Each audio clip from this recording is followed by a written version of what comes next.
Welcome back to Planet Psych. Today we're going to discuss 9 powerful techniques to overcome shyness forever. What we are about to explain in the next few minutes will help you understand the psychology of shyness and then encourage you to break free from those behavior patterns. Hopefully, you'll be able to help yourself and others. Okay, here we go. How to stop being shy and awkward forever. Number 1. Stop saying sorry.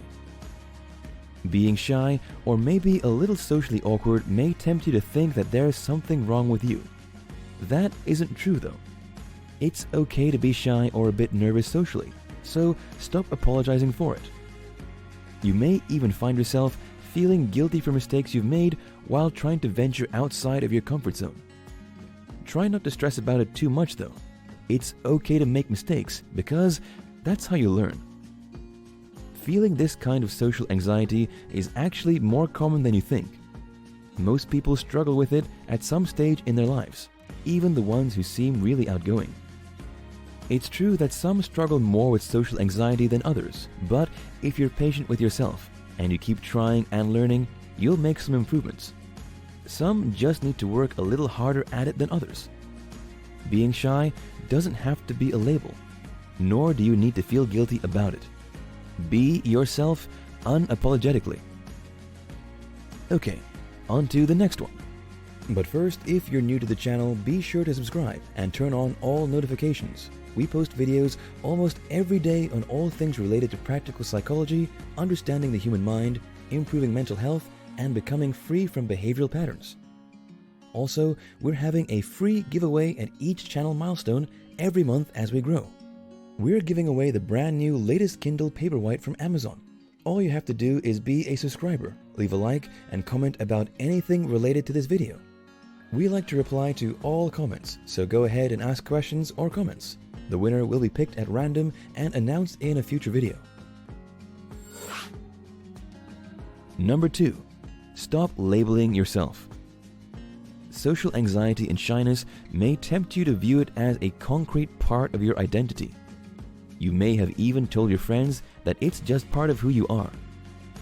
You can transcend that label though. Imagine going to a friend's party, and while at the snack table, you overhear some guys talking about your favorite band. You know almost everything about the band, so you could contribute some conversational gold to their discussion. You don't say a word though, and feel disappointed with yourself at the missed opportunity. The next day, you meet with an old friend and go on a 20-minute rant about all the things you could have discussed about the band. "Why didn't you just jump into their conversation?" your friend asks. You respond with, "I guess shy people like me just aren't very good at that sort of thing."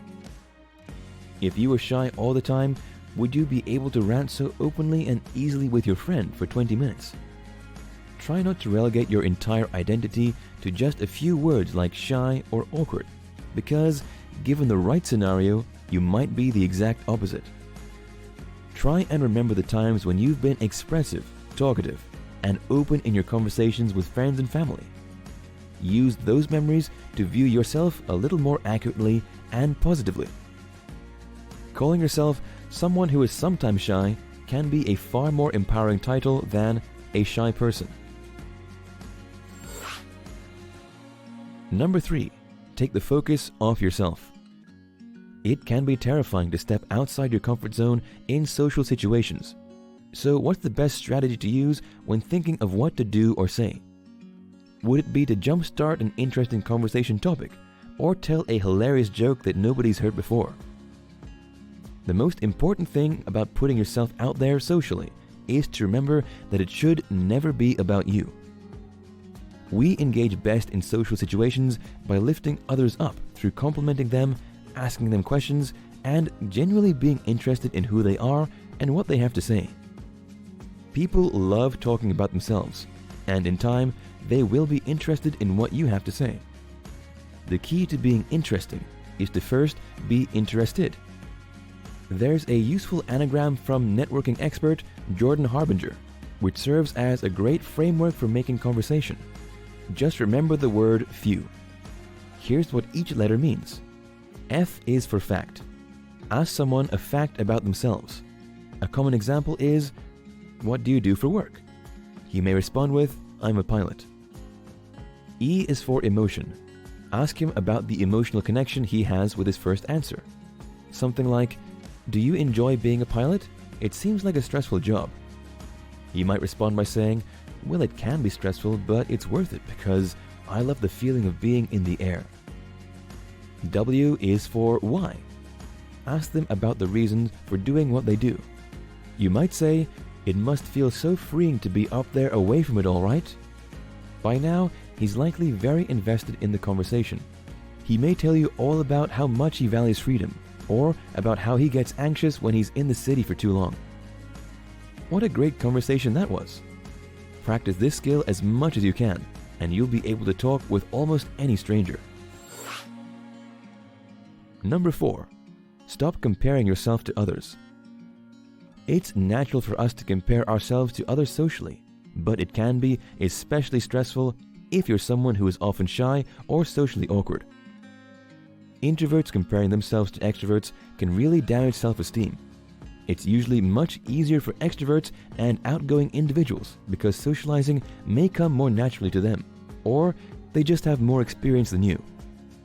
You're probably shy because you have low self-esteem, and that's okay, but holding yourself to the social standards of others can set you up for failure. It may be better to set your own standards of socializing and set improvement goals based on those standards. Take pride in yourself and your strengths, and build on your social skills at your own pace.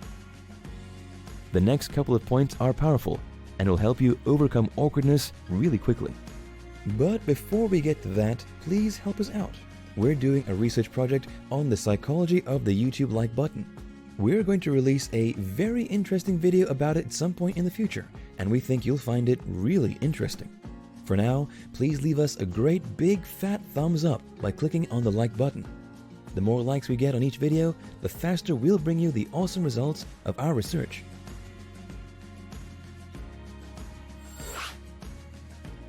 Number 5.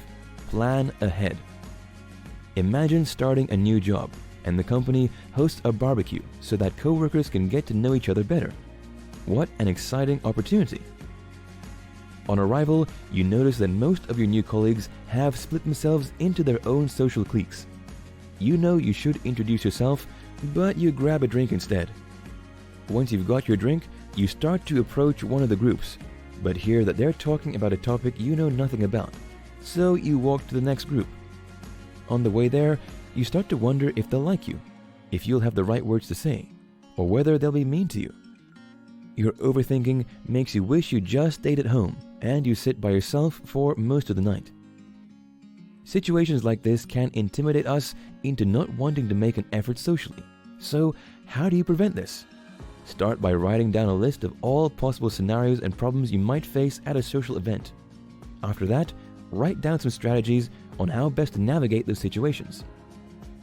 Do some visualization exercises to rehearse those events so that you're better prepared for them.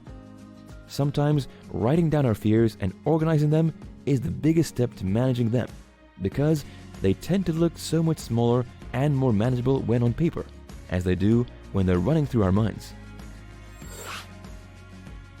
Number 6. Keep practicing.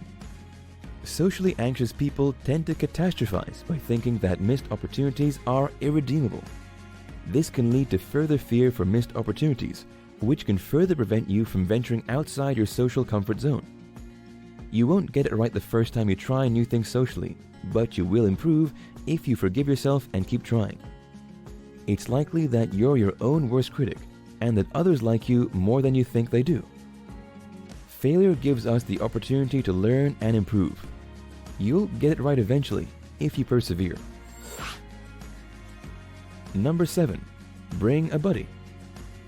Doing difficult things is one thing, but doing them alone can be extremely tough. That's why it may be a great strategy to bring a friend with you the next time you go out socializing. Having someone you know and trust by your side can really help ease social anxiety. It may even help if your friend is more confident and outgoing than you are. This way, they can easily make introductions for you, or help steer conversations so that it's easier for you to contribute. they may grab a snack or go to the bathroom so that you can slowly but surely get more comfortable socializing and having conversations without them. It's important not to use them as a social crutch though. Having a friend like this come along and help you serves as a way for you to gain experience so that you don't need them to help you anymore in the future. Number 8. Use familiar surroundings. Where do you feel most comfortable? And where do you feel like yourself most often? You may feel less anxious if you're able to meet new people at these places, whether it's your favorite coffee shop or the park you've been taking your dogs to for years. Foreign environments can add unnecessary stress to already stressful social situations. You may even find yourself taking hours just to familiarize yourself with the place before you build up the courage to make new friends. Interestingly, this is something even top performers, athletes, and politicians consider when preparing for high-pressure situations. Familiarizing themselves with the environment a few days before helps them to prepare properly and calm their nerves so that they can perform at their best. Number 9. Empower your shy friends. Empowering others, more often than not, leads us to feel empowered. If you're a shy and socially awkward person, chances are that you have some friends who have similar struggles. It can be so fulfilling to navigate the journey of learning how to be more socially confident if you do it with a friend. Teach a friend about some of the techniques you learned about on this list and challenge each other to use them. You may find that you struggle to follow through with everything mentioned here, even if you read advice like this all the time. Teaching others may keep you accountable to the continuous pursuit of social success. If you can't do it alone, make it a team effort. You'd be surprised what you can accomplish when you have support. Let us know any techniques you use to overcome shyness in the comment section below. If you know someone you think will enjoy this video, please share it with them. It really helps us out. Here at Planet Psych, we post videos almost every day on all things related to practical psychology, understanding the human mind, improving mental health, and becoming free from behavioral patterns. Just a reminder, we're having a free giveaway at each channel milestone every month as we grow. We're giving away the brand new latest Kindle Paperwhite from Amazon. All you have to do is be a subscriber and turn on all notifications, leave a like, and comment about anything related to this video. The winner will be picked at random and announced in a future video. Thanks for watching Planet Psych. See you tomorrow.